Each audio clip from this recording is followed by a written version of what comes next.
बिहार चुनाव में उतरे असदुद्दीन ओवैसी ने कई बार फिर मंच से कहा कि उन्होंने महागठबंधन में शामिल होने के लिए कई बार चिट्ठी लिखी, लेकिन किसी ने जवाब नहीं दिया।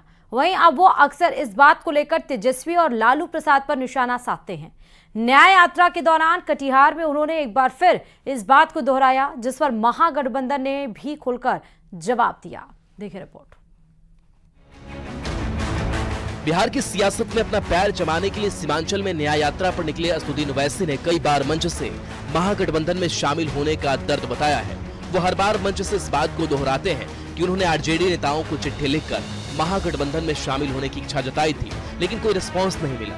वहीं अब एक बार फिर से कटिहार में उन्होंने इसी बात को दोहराते हुए तेजस्वी यादव और लालू प्रसाद पर जमकर निशाना साधा। हमने सब कोशिश कर ली गठबंधन में जाने के लिए, खत लिख दिया लालू जी को, तेजस्वी को। अब बिहार की जनता जानती है, सीमांचल का बच्चा बच्चा जानता है, भारत जानता है कि ओवैसी और अख्तर अली मान ने बीजेपी को रोकने की कोशिश की बिहार में, और कौन रोकना नहीं चाहता वो आप जानते हैं।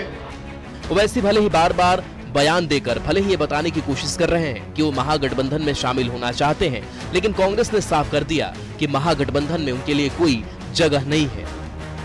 हमें नहीं मालूम कि ओवैसी जी ने किसको चिट्ठी लिखी और किसने वो चिट्ठी पढ़ी, किसने जवाब नहीं दिया, लेकिन सच ये है जो तेजस्वी जी कह रहे हैं कि उनको तो कोई चिट्ठी मिली ही नहीं है। ओवैसी जी लगातार अपने बयानों से, अपने राजनीतिक कदमों से भाजपा को फायदा पहुंचा रहे हैं। आरजेडी को ओवैसी की दोस्ती भले ही पसंद नहीं आई हो, लेकिन बीजेपी का कहना है कि दोनों ही दल बिहार चुनाव में खुद को मुसलमानों का हितैषी बताने के चक्कर में लड़ रहे हैं। मुसलमानों के नाम पर चुनावी दौर में अपना उल्लू सीधा करने वाली असदुद्दीन ओवैसी की पार्टी और राष्ट्रीय जनता दल दोनों ही एक दूसरे से लड़ने भिड़ने के लिए तैयार हैं। वहीं जेडीयू ने ओवैसी के बयान पर तंज कसते हुए कहा कि ओवैसी ये सब सीमांचल में मुसलमानों का वोट पाने के लिए कर रहे हैं। ओवैसी साहब और राष्ट्रीय जनता दल में जिस प्रकार से ठनी है, ऐसा लगता है कि दोनों एक दूसरे को औकात बताने के लिए चुनावी समर में जा रहे हैं। ओवैसी ने कई बार मंच से इस बात को स्वीकार किया कि वो महागठबंधन में शामिल होना चाहते हैं, लेकिन जिस तरह से महागठबंधन ने उन्हें नकारा है, उसी के बाद वो लगातार आरजेडी पर हमलावर हैं। अब ऐसे में सीमांचल की सियासत काफी दिलचस्प हो गई है। न्यूज़ 18 के लिए कटिहार से सुब्रत गुहा और पटना से संजय कुमार की रिपोर्ट। आई लव मोहम्मद स्लोगन को लेकर छिड़े विवाद पर बिहार में सियासी जंग छिड़ गया है। केंद्रीय मंत्री गिरिराज सिंह ने इसके जवाब में आई लव शक्ति का स्लोगन देते हुए कहा कि अब ओम शांति की नहीं बल्कि ओम क्रांति की जरूरत है। गिरिराज सिंह के इस बयान ने बिहार का सियासी पारा और बढ़ा दिया है। देखिए रिपोर्ट।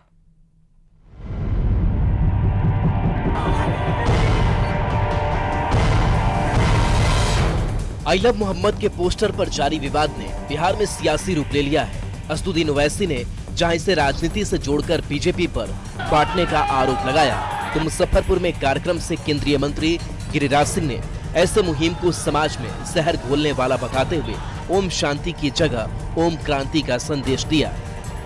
आई लव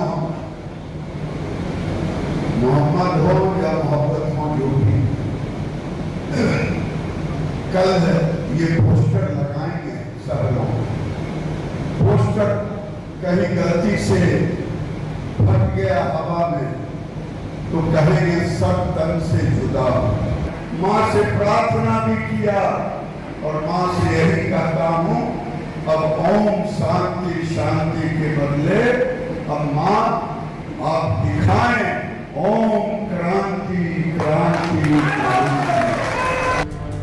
एक तरफ विपक्ष इस विवाद को सियासी रंग देने में लगा है, तो दूसरी तरफ बीजेपी ने नवरात्र में आई लव मोहम्मद जैसे स्लोगन को देश के सांप्रदायिक सौहार्द को बिगाड़ने वाला बताया। शारदीय नवरात्र में मां शक्ति की ही पूजा होती है। मां दुर्गा के विभिन्न स्वरूपों की पूजा एवं आराधना से पूरा देश भक्ति भाव में डूब जाता है। ऐसे माहौल और स्थिति में अचानक आई लव मोहम्मद के स्लोगन को किसी भी स्थिति में उचित नहीं कहा जा सकता है। यह कृत्य देश के सांप्रदायिक सद्भाव को बिगाड़ने वाला है। वहीं जेडीयू ने आई लव मोहम्मद के मुद्दे को सियासी बताते हुए कहा कि नीतीश कुमार धर्मनिरपेक्षता और सभी को साथ लेकर चलने की राजनीति करते हैं, जहां ऐसे स्लोगन की जरूरत नहीं है। जेडीयू सामाजिक न्याय, धर्मनिरपेक्षता और विकास की राजनीति में भरोसा करती है और नीतीश कुमार जी की उपस्थिति का मतलब बिहार के विकास और बिहार में सांप्रदायिक सद्भाव की पूर्ण गारंटी है। आई लव मोहम्मद पर गिरिराज सिंह के बयान को आरजेडी ने समाज को तोड़ने वाला बता दिया। उन्माद की भाषा के माध्यम से समाज और समाज के अंदर विद्वेष फैला और विद्वेष की भावना को बढ़ावा देकर के आप न तो अपने साथ न्याय कर सकते हैं, न राज्य के साथ न्याय कर सकते हैं, न देश के साथ न्याय कर सकते हैं। गिरिराज सिंह को कांग्रेस ने गलत तो बताया ही, उनके ओम क्रांति के बयान को जिंजी क्रांति से जोड़ दिया। अब न होगा नफरत क्रांति, अब होगा शांति क्रांति, अब न होगा जुमला क्रांति, अब होगा रोजगार क्रांति, अब न होगा भाषण क्रांति, अब होगा किसान क्रांति, अब न होगा व्हाट्सएप क्रांति, अब छिड़ेगा जेन जी क्रांति। नवरात्र में जिस तरह से आई लव मोहम्मद कैंपेन की शुरुआत हुई है, उसने बिहार का सियासी पारा बढ़ा दिया है, जिस पर अब तमाम नेता अपने अपने हिसाब से बयानबाजी कर रहे हैं। अब चुनावी मौसम में शुरू हुआ ये विवाद कहां जाकर खत्म होता है, ये तो आने वाला वक्त बताएगा। न्यूज़ 18 के लिए मुजफ्फरपुर से प्रियांक सौरभ और पटना से संजय कुमार की रिपोर्ट।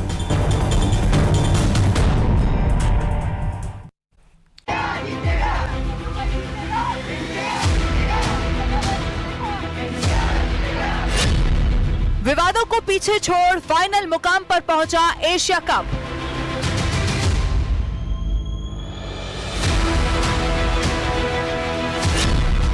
इकतालीस साल के बाद एशिया कप फाइनल में भिड़ेंगे दो पुराने दुश्मन।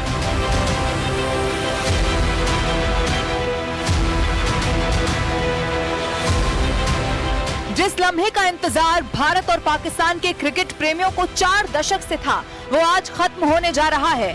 विजयी रथ पर सवार भारतीय क्रिकेट टीम आज एशिया कप का फाइनल खेलने के लिए उतरेगी, वो भी अपने पुराने दुश्मन पाकिस्तान के खिलाफ।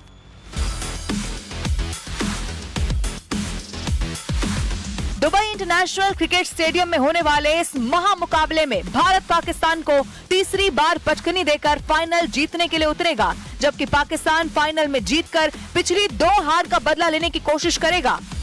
I don't think in this tournament so far we've played the complete game. There's, after every game, in discussions of areas we would like to improve and get better on.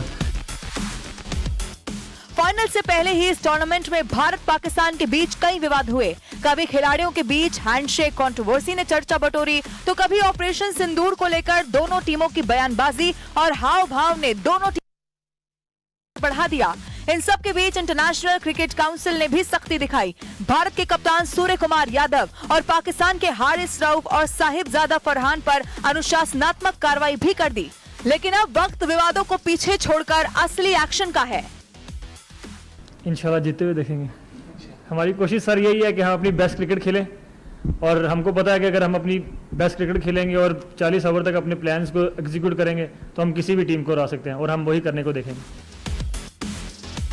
Dubai international cricket stadium में आज रात 8 बजे शुरू होने वाले इस महामुकाबले का इंतजार दोनों देशों के करोड़ों फैंस बेसब्री से कर रहे हैं। सोशल मीडिया से लेकर ग्राउंड तक हर जगह इस मैच का जोश और जुनून साफ देखा जा सकता है। ये भिड़ंत सिर्फ एक ट्रॉफी की जंग नहीं, बल्कि करोड़ों क्रिकेट प्रेमियों की भावनाओं का भी संग्राम है। तो कुर्सी की पेटी बांध लीजिए और तैयार हो जाइए, क्योंकि ऐसा एक्शन पैक्ड फाइनल बार बार देखने को नहीं मिलेगा।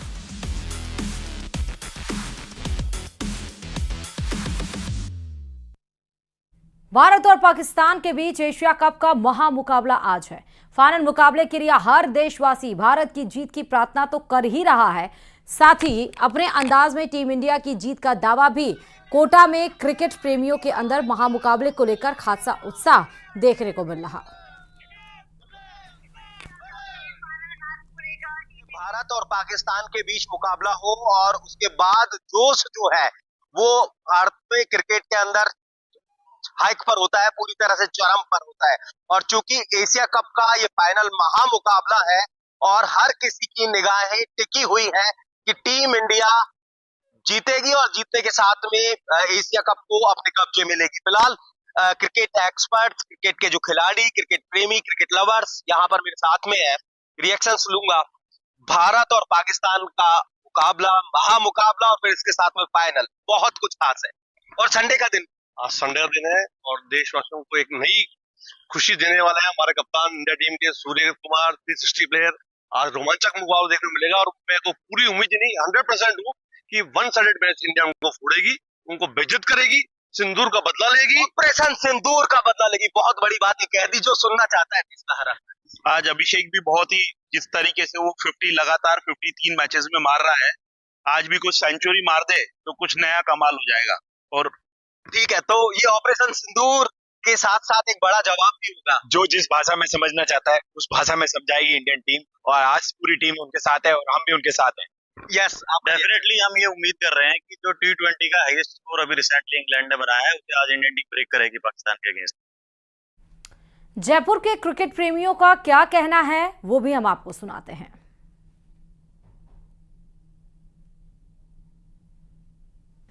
इंडिया पाकिस्तान के बीच में आज फाइनल मुकाबला है। पिछली 2 पटकनी के बाद में अब तीसरी बारी है।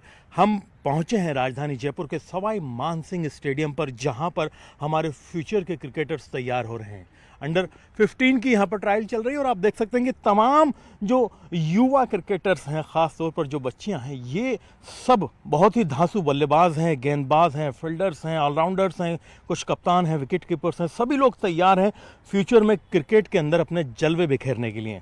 कुछ लोग हमारे साथ में मौजूद हैं, इनसे बातचीत करते हैं क्रिकेटर से, क्या इनका नज़रिया है इंडिया पाकिस्तान के मैच को लेकर के और क्या अपनी स्ट्रेंथ और क्या फ्यूचर मानते हैं। क्या नाम है आपका? कि ये तो आपका मुझे पता है ट्रायल है, आप लोग एग्जाम से पहले की तनाव में, लेकिन मैच का भी एक्साइटमेंट है ना?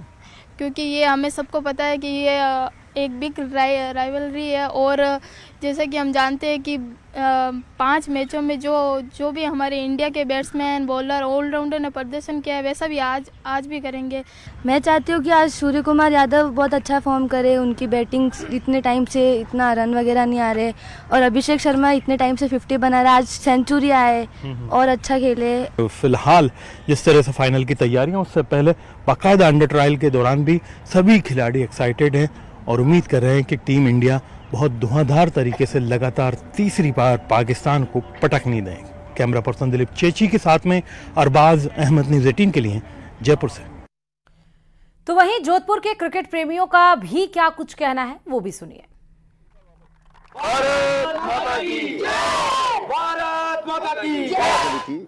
कि पानी और खून एक साथ नहीं बहेगा। इसके बाद जब क्रिकेट का सीजन आया तो फिर एक बात उठी थी कि खून और क्रिकेट साथ कैसे चलेगा। भारत को जो है एशिया कप में नहीं खेलना चाहिए, लेकिन भारत की टीम खेली भी और 2 बार पाकिस्तान की टीम को धूल चढ़ाई थी। और आज वो मौका है जब भारत और पाकिस्तान आमने सामने हैं। युद्ध के मैदान में हमारे देश की सेनाओं ने पाकिस्तान को मुंह तोड़ जवाब दिया था और खेल के मैदान में भारत की टीम लगातार धूल चढ़ाकर जवाब दे रही है। आज हमारे साथ जो ये कुछ खिलाड़ी है और कोच है। सबसे पहले तो जो ये खिलाड़ियों का कैंप चल रहा है सर, इस कैंप में भी कहीं ना कहीं एक बड़ा उत्साह है इस मैच को लेकर। इस कैंप में तो होना ही है, क्योंकि ये तो वो युवा पीढ़ी है जो इस देश को आगे जाकर के नेतृत्व करेगी और मुझे उम्मीद है इनमें से कोई ना कोई तो इस देश के लिए ज़रूर उम्मीद की किरण है। और आज का जो मैच है वो एक ऐतिहासिक मैच होता है भारत पाकिस्तान के।